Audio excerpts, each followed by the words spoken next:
Hello everyone, Steve here. Probably the first time I've uploaded anything in a good long time actually. I just wanted to make this because I wanted to talk about the new pre-release promos for Temporal Forces. Um, because they've just been released and there's a lot to say about them really. So I want to go over them and just see what I think is good and bad about each particular one. So we'll start off with with them here, as it says we're using PokeBeach, as I always do to get my news, and this is where I saw them in the first place, so we'll just zoom in on each one and we'll go over them. So yes, it's a Japanese image, but the effects are right here, so we'll go over them. So Feraligatr is a stage 2 water Pokemon with 180 hit points.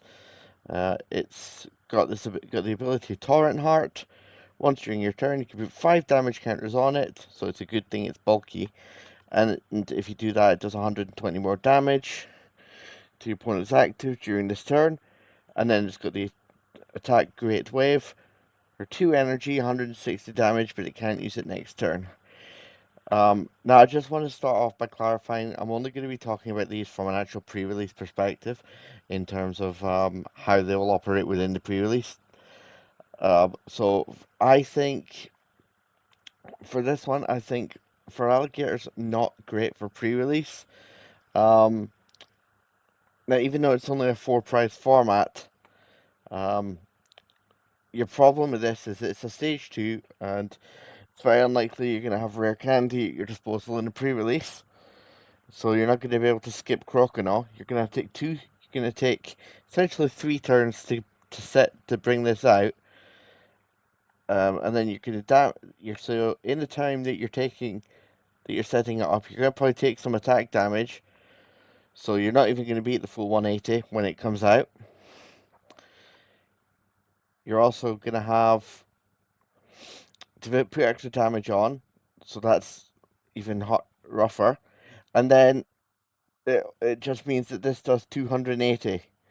In pre-release format, it's very rare that you're going to need to hit 280 damage, unless someone's really lucky enough to pull like a stage 1 or stage 2 EX in pre-release, and I don't think there's that many of them. There's Gengar, there's Incineroar. What else is there in the set that's an evolution of Farigiraf and Wugtrio, I guess, the Terrace. Um, but the fact that you can't use Great Wave on consecutive turns, and it's a 3 retreat cost in a format where there's not going to be much in switch outs. Once again, you're going to have to be really lucky in order to pull Prime Catcher in this, so I don't think that's going to be much use because obviously 3 retreat and you can't use it in consecutive turns. I want to be wrong. I want to be wrong. I think this is going to be really good, but I just think it's probably going to be one of those ones that's good, that has potential to be good outside of pre-release, but in the bubble of pre-release, I think this has too much against it. The fact that you can't use it twice in a row, mostly. Then we go into Metang, and Metang's really good. Just going to move it again. Metang's really good. Once again, we'll just go over it here. So it's Metang, stage 1 Pokemon, 100 hit points, not bad. Ability Metal Maker. Once during your turn, look at top 4, choose any basic metal energy you find there and attach them to your Pokemon any way you like. Shuffle the early cards and put them on the bet deck. Yes, we like this. Beam for 60 can go and shite. Honestly, it's not really. We're not using this for the attack at all. We don't care about the attack. We just care about Metal Maker. It's like, okay, you check less cards than Magnezone, but the fact that it's a stage 1 makes it just as good, if not better, than Magnezone. And in the pre-release format, where you've got a smaller deck anyway, because you're only playing a 40-card deck, you're probably ratioing about the same amount of energy. I don't know what hitters are in that are metal type that you want to have in in Temporal Forces, but I'm sure the half deck will cater to that. Will like there'll be metal Pokemon to attach this to take advantage of this. Uh, but yeah, the it's just very good. It's just very good. Like I said, we don't care about Beam. You're not going to use Beam. You're just going to have this sit on the bench, and every turn you're just going to set the chuck the energy on, and the fact that the rest go on the bottom of your deck, that's fine. So yeah, that's a good one. We like that. Um, 100 hit points is fine for a stage one, really, compared to like Charmeleon, in Charmeleon or Curlia or like other Pokemon that are other stage one Pokemon that evolve further into in the format. Curlia, again, like I said, Charmeleon. What else do you use? I don't think you're using much more, are you? No, I don't think so. Um, Koraidon, okay, so it's a 140 hit points, basic dragon type Pokemon. It's got two attacks. First one, Primeval Battering, 30 times damage. It does 30 damage for each of your ancient Pokemon in play. Now, this is the one I think very much more than any of the others is going to be carried by how the half deck, by how the pre-release deck is built to accommodate with this. Because obviously Shred is a bit weird with its damage. Obviously it's a dragon type, so they're always weird with their things. But um, yeah, Shred for 113. It's the same Shred as Giratina V has. It's just slightly less damage. But it's not affected by any other effects on your opponent's active. So no matter what they've done to try and protect from an attack on on their turn, Shred just goes nope, and hits for 130 damage straight off. Um, no questions asked. You can buff that damage yourself own with your own buffs and that, but your opponent can't. It's going to be at least 130 damage. And being a dragon, it's not going to hit for weakness or um, resistance or anything. So yeah, nothing's weak to or resistant to dragon. So yeah, just 130 damage straight up. But primeval battering, I think, is what most people are looking at here. Um, that's just obviously the better you can set up your bench. Outside of pre-release, this is probably going to be better because you can build your deck specifically to cater to this. Um, and obviously, it depends on what the deck and the packs that you open have in them. If you're lucky and you pull some ancient Pokemon, or if the deck's built to contain a few more ancient Pokemon like Fluttermane or some of this other single prize ancients that we're getting in the set, that'd be great. Or if you pull up a double an EX of the like Gouging Fire, Raging Bolt, or Walking Wake. Obviously, if you get Raging Bolt, if you not Raging Bolt, if you get Gouging Fire in this, you're already gonna be playing Fire Energy. So yeah, but still, again, very very dependent on what you pull. More than any of the others. Not a bad card. And again, just like for Alligator, I think it'll see more play outside of pre-release than inside of pre-release, and it'd be good to have. And obviously, all of these will have alternate artworks. We just haven't seen them yet.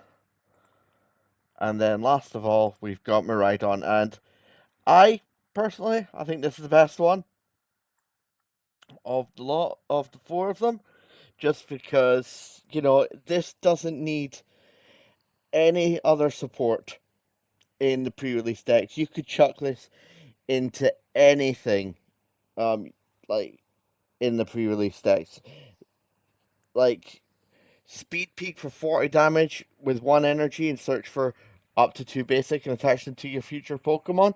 And it doesn't say other future Pokemon, so there's nothing to stop you attaching it to itself. Now, 110 for a basic Pokemon is a bit weak, I know, but Again, pre-release format, turn one. They're probably not going to be able to KO that unless they've been very, very lucky. And then you've got the ability to attach up to two more basic energy. So basically, turn one you attach either uh, an electric or a psychic to Miraidon, and then you use Speed Peak to hit for 40 and attach two more. Turn two, there you go, you're hitting for 160 very easily. And as I said to my friends on the local Discord, Japan's sets, Wild Force and Cyber Judge, got reprints of ancient and future booster energy capsules. So it'll be interesting to see if we get those in the set, because obviously that's going to pump these numbers up. It's going to it's going to give it no retreat cost, which is fabulous, and also it's going to make this be 60 and 180 respectively. Uh, you're going to be very you're going to be very happy to see those numbers. In pre-release format, that's going to knock out just about everything, unless again, they've just been very lucky to be able to run Stage 2 EX or Stage 1 EX. But again, the odds of that happening are very low because you'd have to pull all like for Stage 2, like an Incineroar or a Gengar, you'd have to pull Ghastly Haunter and Gengar or Litten. What's the middle one of that called? I've forgotten. Torracat and the uh, Incineroar. Um, quite rare to happen. I've had pre-releases where I've pulled EXs or GXs going back to pre-release dates of the time, where I just didn't pull the lower forms. I couldn't play them. So yeah, just hitting for big numbers. I genuinely think this is the best one. Um, Again, outside of pre-release, I don't know.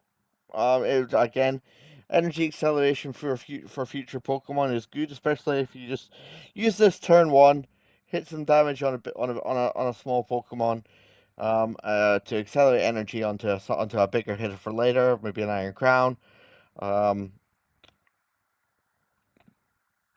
or something like that, or if you just want to set up energy, or maybe even Iron Hands EX, to get Ampere very much loaded up a bit faster.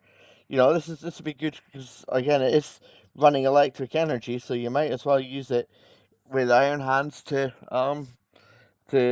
save yourself the risk of whiffing on energy generators.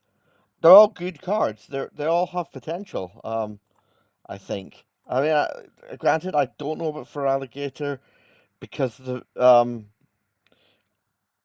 because I don't know what would use that honestly, but Metang in Metal Decks, if Metal Decks are going to make a comeback at any point, once Magnezone rotates, people might choose to switch into this.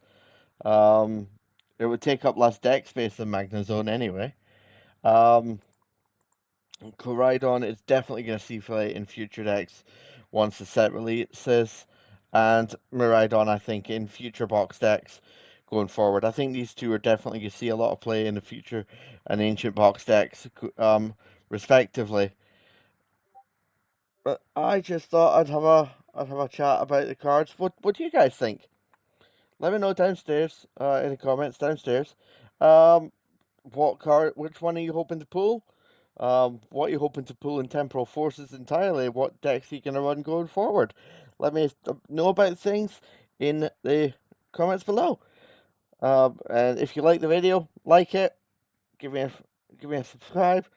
Maybe if the video does well, I'll start making more videos like this, or more videos at all, actually. But yeah, thanks for watching, and I'll see you again soon.